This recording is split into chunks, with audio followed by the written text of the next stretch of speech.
はもういいと言ったな。そうだ大佐、助けて。あれは嘘だ。視聴者を落とすな。シュワちゃんといえばターミネーターといえばみんなやりたいシーンあるよね。おいこら勝手にうちのアバター使うなめしてめえ。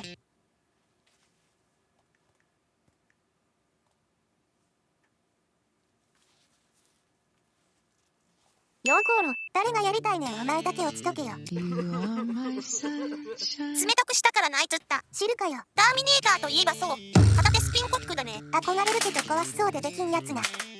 おい落とすな、それ今から使うねんぞ。なんやその態度。国内編の高級銃ではこうはいかないけど、これは格安の中華製。仮に壊れても痛手は小さいはず。壊すな。ということで今回紹介するのはこちら。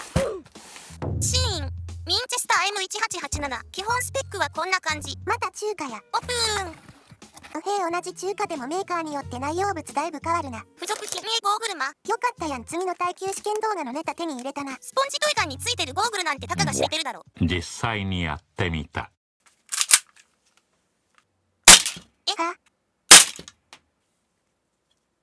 防げてくさ。初速 0.76 ジュールの至近距離でこれならスポンジ弾とか余裕やな。結論、ゴーグルはオーバースペック。残りはおなじみのスポンジ弾とショットシェル、そして本体だね。あと下の方に紙が眠ってた。 M79 と違って組み立ていらずなのはグッド。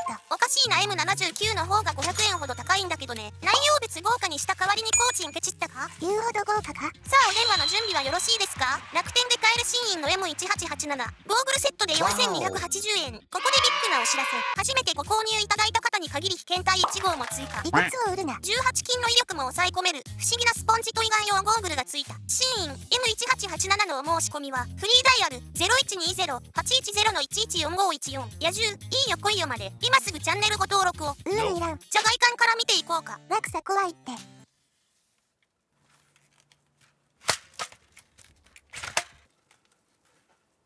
美しい。ところどころネジが目立つな。フレームに変なロゴが入ってるのもマイナスだね。まあ削るなり上から塗装するなりすればええやろ。 M79 と比べると木目塗装もチープな感じだね。そらあっちより500円も安いんやから文句言うなよ。チューブのこの白さは何。塗ればええやん。ショットシェルのクオリティは悪くないね。結構ええな。これを手に入れたらまずやりたいことランキング堂々の1位である。あれはやらないとね。男子ってみんなこういうのが好きなんでしょ。片手スピンポックできるレバーショットガン。なんかやりづらそうやな。ちょっとこれ軽すぎるね。重量測ってみたら 522g しかなかったよ。シェル6発装填しても 600g もいかない。片手でスピンコックするには銃自体にそれなりの重量は必要なんやな。もしくは重厚に重りをぐるぐる巻きにしてあげるといいかもね。そこまでするなら BB 弾打ち出せるモデル買えや。やつらは高い。希少性と構造の複雑さの影響やな。スポンジトイガンに妥協すれば高級野ガンの興奮を安価に手に入れることができるよ。スポンジ銃で4000円が安価とか金銭感覚がぶっとんのか。ちなみに前回紹介した M79 と違ってショットシェルはアリエクとかで単体売りしてるみたい。この銃で使えるかはわかんないけどそこが一番知りたいとこやろ。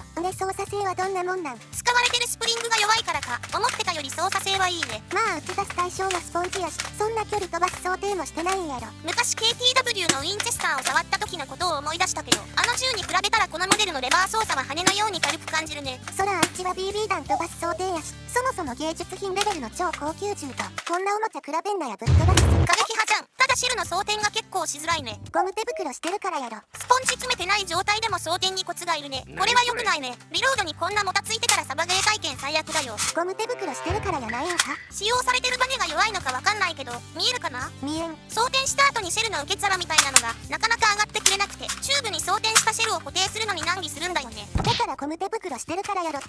そんなことな。単純にこの手の装填方法に自分が慣れてなかっただけの可能性浮上。はいなくせ。縫製はどんなもんなん。悪くないね。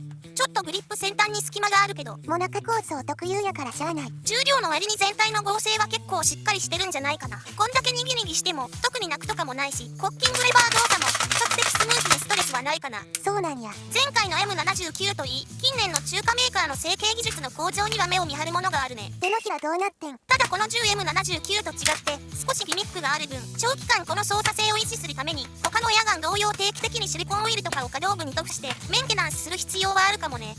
まあ値段が値段だからそこまでする必要あるかと言われればって感じ。サバゲーで使う人は手入れした方がいいやろな。コスプレとかで使う人はここまでの手入れはせんくていいとうちは思う。よっしゃ集団性見ていこうか。また紙コップ飛ばすんか。危ねえなこいつどこ向けてんねん。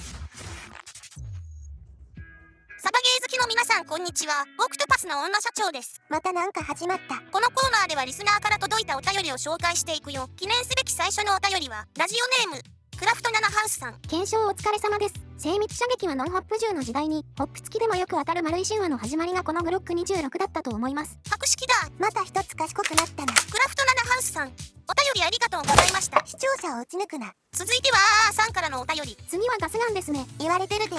さん、リクエストありがとう。それどっち？肯定？否定？答えは今後の動画投稿をチェックしてね。流れるような登録催促。このコーナーではリスナーさんからのお便りをお待ちしています。ほぼ公開処刑。お相手はオクトパスの女社長でした。また次回お会いしましょう。もうコメント使うやろ。それじゃ初速と騒音値測っていこうか。はいはい。今回はちゃんとスポンジ弾の重さと径を測って計測器に反映させたよ。重さ 0.9g の径が 12mm か。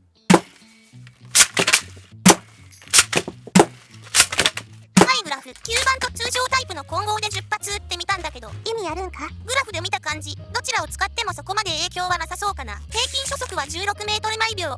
ジュール換算 0.115 ジュール。四捨五入で 0.12 ジュールってとこかな。前回が 0.06 ジュールなだけに初速が大幅に向上したように見えるけど言うて10金以下なんよ。最大飛距離は 7.2 メートルで有効射程が4メートルって計算だね。ゴミ。ホップ機能がないから物理的に10度から20度くらい角度をつけて撃てば10メートル先のターゲットは狙えるかもね。ショットガンなのに撃ち方はまた迫撃砲スタイルかいな。最後に騒音値も測っておこうか。はいはい。銃口付近が95デシベル。チャンバー付近が 76.2 デシベルだね。バネが弱いんか知らんけどおとなしめやな。このタイプグリップにバネが収まってると見た。94.8 デシベル。おおほんまや。この感じなら予想通りグリップにギミックが収まってそうだね。握り込むからさらに静かになりそうやな。銃も軽いしコッキングも軽いから隠密作戦に向いてるかもね。撃って気づいてもらえるとええな。結論、ギミック再現度は高いけど片手スキンコックは無理。バレル先端に重りをつけるとかの対策をしないと軽すぎて自重でコッキングレバーを引き切れないのはちょっと予想外だったかな。なぜかこのモデル中華製品特有のかさ増し鉛はなかったもんな。どうでもいい時には詰められてて欲しい時に詰められてないのも安心安全の中華クオリティって感じだね。最も信頼できない実ラデクサ。今回の検証をもとに作成したチャートはこんな感じ。断ったら溶鉱炉に落とすとかヤクザかよ。まずはターミネーター2を見よう。みんながお前みたく影響されやすいと思うなよ。ちなみに8歳以上用らしいから英才教育を実施してる親御さんはこれをプレゼント用で買ってあげると子供はきっとってなることは受け合いだよ。そんな時嫌や。少し手を加えてあげれば見た目もリアル寄りにできると思うからコスプレイヤーさんとかにもおすすめかな。コスプレで写真だけ撮る人はこっちでええんやない。こいつみたいにターミネーターごっこしたいやつは高級品かい。その方が満足度高い。それじゃあまた次回の動画でお会いしましょう。バイバイ。